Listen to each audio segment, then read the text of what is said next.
तो आप सभी कैसे हैं? उम्मीद करते हैं कि काफ़ी अच्छे होंगे। लगातार इस चैनल के माध्यम से हम आपको त्यागी तपस्वी महान संतों के दर्शन करा रहे हैं और आज एक ऐसे ही महान संत से आपको रूबरू कराने वाले हैं जो कि लुढ़क लुढ़क करके 300 किलोमीटर की परिक्रमा दे रहे हैं। जैसा कि आप मेरे यहाँ पर देख सकते हैं, वीडियो के माध्यम से भी दिखा रहा हूँ मैं आपको कि इतनी प्रचंड गर्मी के अंदर लुढ़क लुढ़क करके परिक्रमा दे रहे हैं महाराज जी। और मेहंदीपुर धाम से चल कर के आए हैं और हरियाणा जाने वाले हैं। कहने का मतलब यह है कि 300 किलोमीटर की परिक्रमा होने वाली है, लेकिन ऐसे दिव्य संतों के दर्शन किसी दुर्लभ को ही होते हैं और ऐसे दिव्य संतों का आशीर्वाद भी किसी दुर्लभ को ही मिल पाता है। लेकिन उसी संत से हम आपको आज रूबरू कराने वाले हैं। वो अभी इस समय पर विश्राम कर रहे हैं, एक प्राकृतिक आनंद यानी कि प्राकृतिक छटाओं के बीच में वो बैठे हुए हैं। इधर की तरफ देखते हैं, कैमरामैन से चाहूंगा एक बार उनकी गाड़ी भी दिखाइएगा। यहाँ देखते हैं तो पूरा सिस्टम उन्होंने साथ लेके चल रहे हैं। लेकिन भैया कहा जाता है कि बिगर तप के बिना कुछ संभव नहीं है, क्योंकि जब सोने को निकाला जाता है तो कितना कुछ जतन करना पड़ता है, तब वो मूल्यवान बनता है। इसी वजह से तो कहते हैं कि यह हमारी जो भारत की भूमि है ये तपस्वियों की भूमि है और इसी तपस्वी भूमि के अंदर आज हम आप उस सत्संग का परम आनंद लेने वाले हैं।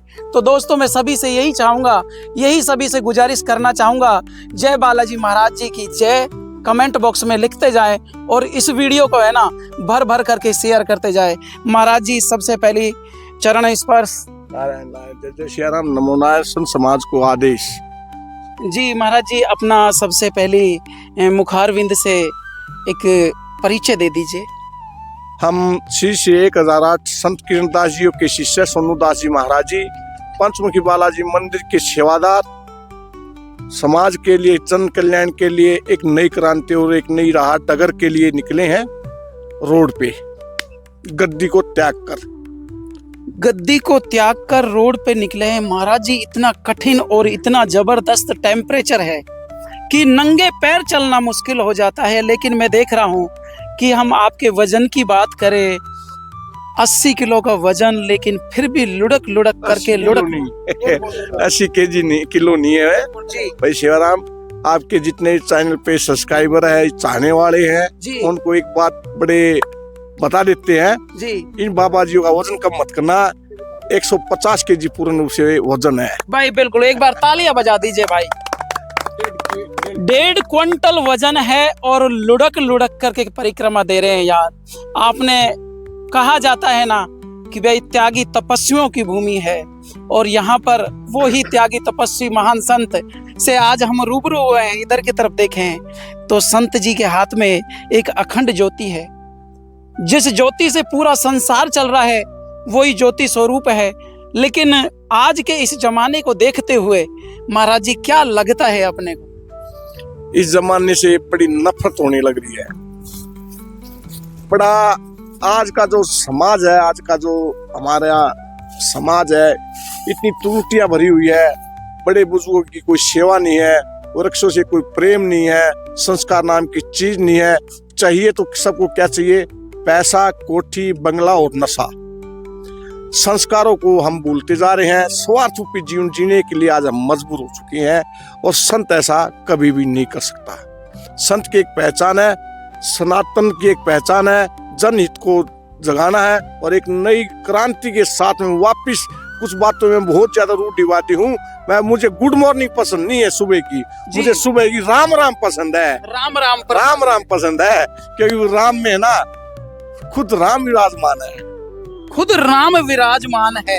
यानी कि उस राम शब्द के अंदर ही उसकी तृप्ति हो सकती है। हाँ बिल्कुल, कि जैसे आप आए, आपने हमें राम राम बोला तो हमने कितने दफा कहा भाई पत्रकार साहब राम राम राम राम राम राम। कि आप जो ये शहरों की या रोड की या चकाचौंध रोशनी की जो जीवन है, शायद उन बात को आप राम शब्द से भूल गए। राम शब्द छोड़ दिया इन्होंने, छोड़ दिया है। हमें इंग्लिश पसंद है, हमें संस्कृत पसंद नहीं है।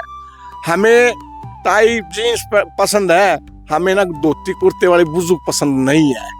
आज का समाज ऐसा है, आज का समाज ऐसा है और संस्कृति भी पूरी तरह से विपरीत दिशा में जा चुकी है। बिल्कुल लुप्त होने जा रही है। जैसे आप, चलो हम तो अभी राजस्थान में है, मोर देख पाते हैं, अच्छे वृक्ष देख पाते हैं, लेकिन आप हरियाणा में जाकर देखो कितने वृक्ष है। जितने इस एरिया में वृक्ष है, इतने तो शायद 10 किलोमीटर में इतने वृक्ष नहीं मिलेंगे आपको। ये हाल है। क्यों? क्योंकि हमें खेती में चाहिए, ज्यादा खेती, फसल अच्छी होनी चाहिए, धान गेहूं अच्छी होनी चाहिए। और हाँ, आपके चैनल के माध्यम से एक सबसे बड़ी जानकारी देना चाहूंगा मैं कि भाई अब जैसे फसल कटती है तो कंबाइन से हम गेहूं कटवाते हैं जी, और उनके जो फांस रह जाते हैं उनमें अग्नि लगा देते हैं। जबकि किसान का कर्म मतलब जीव की हत्या करना नहीं है, जीव को बचाना है। और जब हम इन फांसों में जब आग लगाते हैं, नरे कीट पतंगे, सांप, सपलोट या बिच्छू सब कुछ भस्म हो जाते हैं। तो हम आने वाली पीढ़ी वो सांप कहाँ से दिखाएंगे या बिच्छू की पहचान कैसे दिखाएंगे? कीड़े पक्षी जैसे पेट जले में देखता हूँ मैं। अभी जैसे मैं चला जाता हूँ तो हर नगरी में मैं जैसे भगतगण है, संत समाज बुलाकर मैं मान सम्मान करते हैं, तो जब मैं रोड से निकलता हूँ देखता हूँ कि वृक्षों को भी फूंक दिया जाता है सिर्फ स्वार्थ के लिए कि क्योंकि पैसा को बचाना है। कैसे कि अगर पानी देना पड़ गया और एक बार ट्रैक्टर हीरो घुमाना पड़ गया तो 2000 रुपया खर्च आ जाएगा, और हम 2000 के बदले बचाने के चक्कर में 2 करोड़ का नुकसान करके बैठे हैं। किसी को ये बात समझ में आनी चाहिए। आपके चैनल के माध्यम से पूरे जितने भी किसान भाई भगतगण हैं उनसे एक हाथ जोड़ के विनती और प्रार्थना है कि जमींदारी की पहचान जमीन से होती है, पैसे से नहीं। कहने का मतलब आपका सीधा सीधा यह है कि मानव दानव बन गया। दानव बन गया। अब इस दानव को तो कहा जाता है कि भव सागर से पार संत ही उतार पाएंगे। जैसा कि अभी मैं थोड़ी देर पहले देख रहा था कि कुछ भक्तगण राजगढ़ की तरफ से आए हैं, उन्होंने आपको माला पहनाई, कितना अच्छा लगा। लेकिन राजगढ़ से यहाँ तक का जो प्रेम खींच के लेकर आया है, वो जो कहते हैं ना कि भव सागर से पार संत ही लगा सकते हैं, तो क्या कुछ परिवर्तन चाहते हैं आप? मैं परिवर्तन पूरे समाज से, पूरे भारतवर्ष से, पूरे विश्व से ये चाहता हूँ। हमारे बीच में स्वार्थ रूपी जो जीवन है वो प्रेम को खा गया है। प्रेम शब्द नहीं है, बड़े बुजुर्गों की इज्जत मान सम्मान नहीं है, बहन बेटियों का मान सम्मान नहीं है। हमारे पहनावे में इतनी गिरावट आ चुकी है कि शर्म आती है कि आजकल हमारे बच्चे ऐसा पहनावा पहनते हैं। मैं अपील और अरदास करता हूँ कि एक तो नशे से वंचित रहिए। अगर प्रेम नशे से अगर नशा करना है तो राम शब्द का कीजिए, माता पिता की सेवा का नशा कीजिए। तीर्थों पे कहीं भगवान नहीं है, मैं खुद बोल चुका हूँ, अपनी किताब में भी लिख चुका हूँ। अगर कहीं भगवान है तो माता पिता के बड़े बुजुर्गों के चरणों में है, उनके सामने झुक जाओ। एक पत्थर की तस्वीर के सामने झुकने की कोई जरूरत नहीं है। बिल्कुल बिल्कुल सही बात भाई, एक बार तालियां बजा दीजिए। महाराज ने बहुत सुंदर शब्दों में कह दिया कि भाई माता पिता की सेवा से बड़ा कोई तीर्थ नहीं है। चाहे आप दुनिया में घूम आइए, चाहे कितने भी तीर्थ कर लीजिए, लेकिन कहा जाता है कि माता पिता के चरणों में जो तीर्थ के आनंद है, जो साक्षात भगवान का स्वरूप माना जाता है माता पिता को। आपका कहने का मतलब ये है? बिल्कुल, क्योंकि मैं संत इसलिए बना था कि मैं कभी हनुमान जी के दर्शन कर पाऊंगा। कभी हनुमान जी के दर्शन कर पाऊंगा। लेकिन देखो, आपका एक अनूठा प्रेम है हनुमान जी के प्रति, और आज मंगलवार का दिन भी है। लेकिन आज हम आपके मुखारविंद से ही वो सच उगलवाना चाहेंगे जो राम भक्त है, जो हनुमान भक्त हैं, और जो हनुमान को नहीं मानते, उनके लिए आपका क्या संदेश? अगर हनुमान ना होते तो शायद हम भी नहीं होते और राम भी नहीं होते। हनुमान तो वो भक्त है, एक दास होते हुए एक भगत होते हुए, भगत के साथ में भगवान स्वरूप है वो जी। अगर राम को पाना है तो आपको हनुमान को भी पाना पड़ेगा, वरना हनुमान जी ने क्या कर रखा आपको याद नहीं होगा।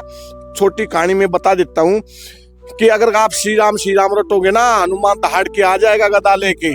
अच्छा। हाँ जी, और वो कहीं आपको वृक्ष पे चढ़ाएगा या कोठी बंगले दे देगा, बहुत कुछ दे देगा, और वो कहेगा कि भाई पत्रकार साहब मेरे राम तक मत पहुँच तू, मेरे राम तक मत पहुँच तू। हाँ, तुझे जो चाहिए ना मैं दे दूंगा। अच्छा। हाँ, तो अगर आपको राम कौन है? राम कण कण में है, मण मण में, वायु में, जल में, थल में, हर जीव जंतु में राम है।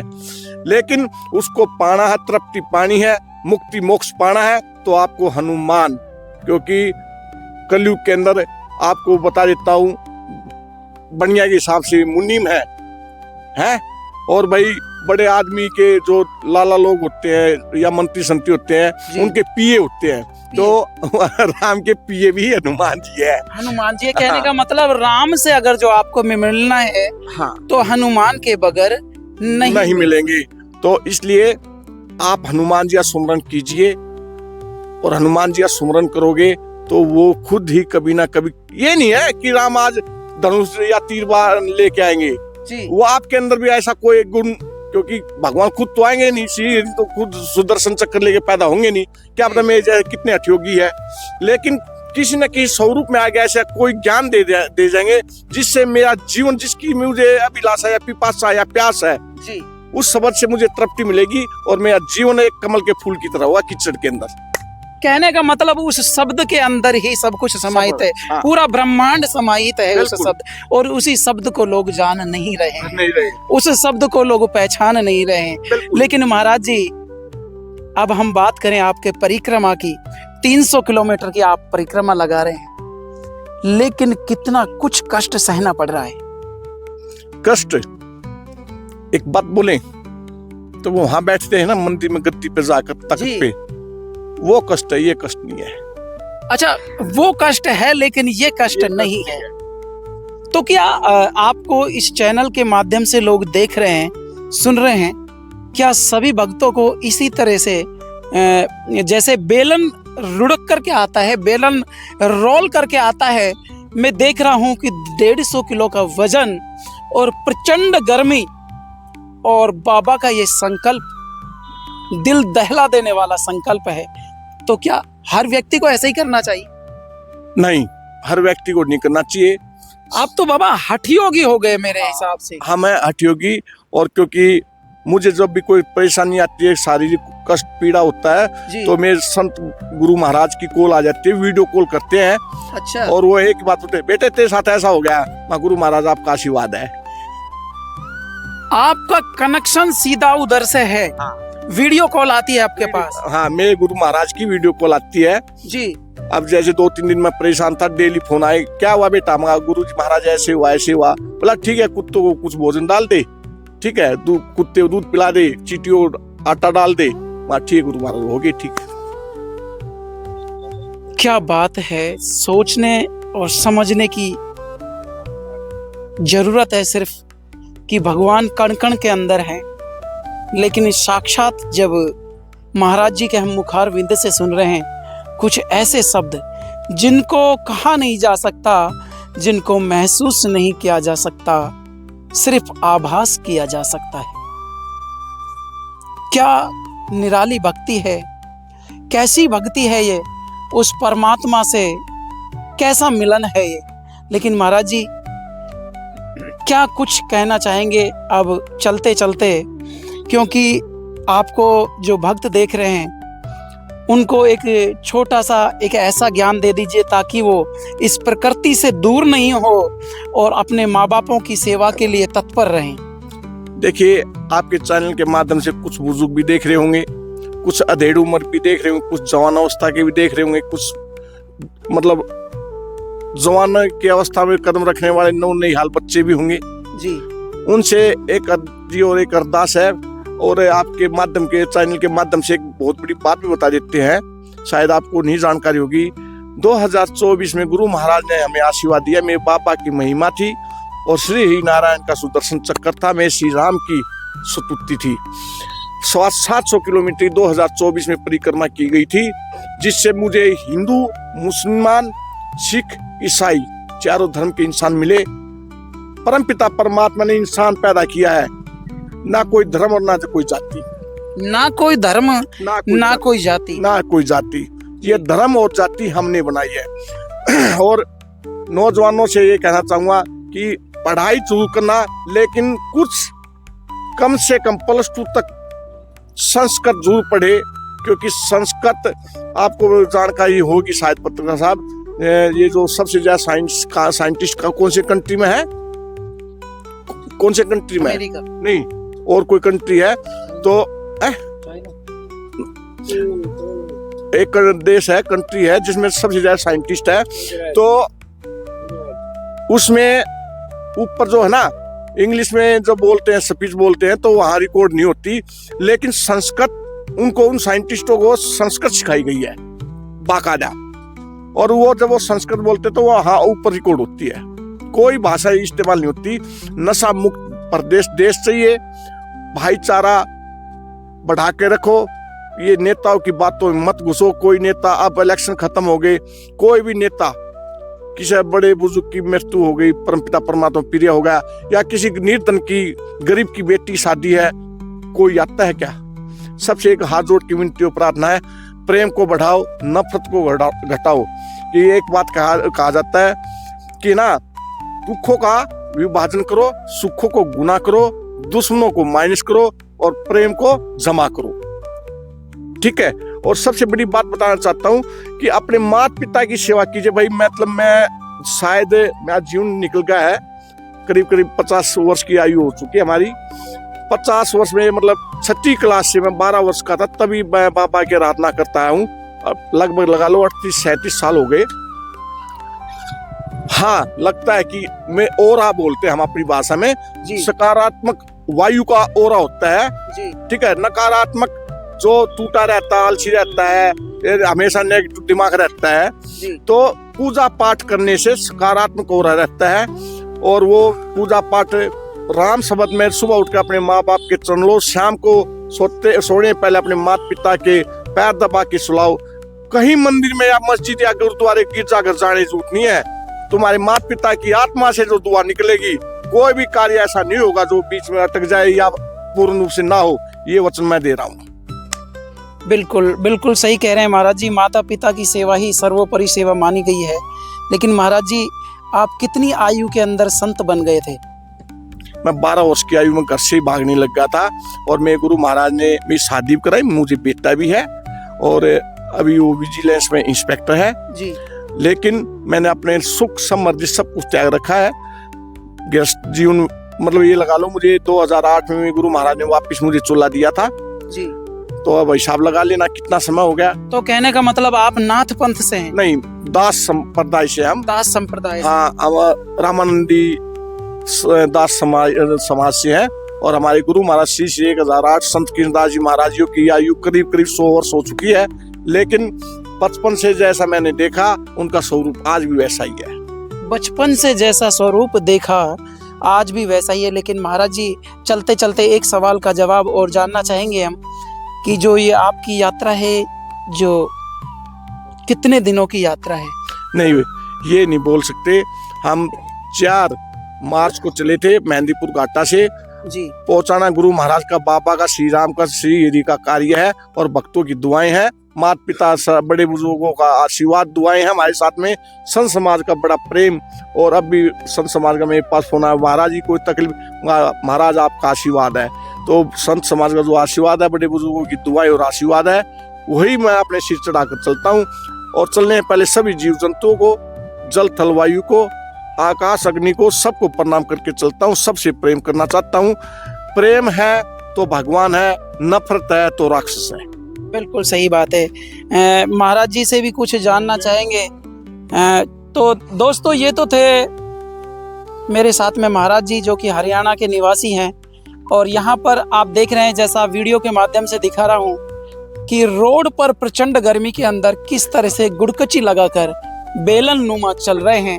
वेट की हम बात करें, 150 किलो महाराज जी का वेट है। लेकिन जब उस परमात्मा से, उस प्रभु से प्रेम हो जाता है, कहते हैं ना कि मंजिल पाने के लिए इंसान को कहाँ से कहाँ तक जाना पड़े, ये हठयोगियों का काम होता है। लेकिन महाराज जी का संदेश आपको कैसा लगा? तमाम जानकारियाँ मैंने आपको दे दी है। नेक्स्ट वीडियो में ताज़ा जानकारी के साथ पुनः मिलते हैं। तब तक के लिए आप अपना ख्याल रखिएगा, स्वस्थ रहिएगा, मस्त रहिए। और सभी भक्तों से निवेदन करना चाहूँगा कि इस वीडियो को है ना, हर भारतीय तक पहुँचनी चाहिए भाई ये वीडियो, ताकि उनको महाराज जी का संदेश कैसा लगे मैं पुनः मिलूंगा महाराज जी से। अगर जो आपके कमेंट आएंगे तो पुनः जरूर मिलूंगा। तब तक के लिए जय हिंद, वंदे मातरम।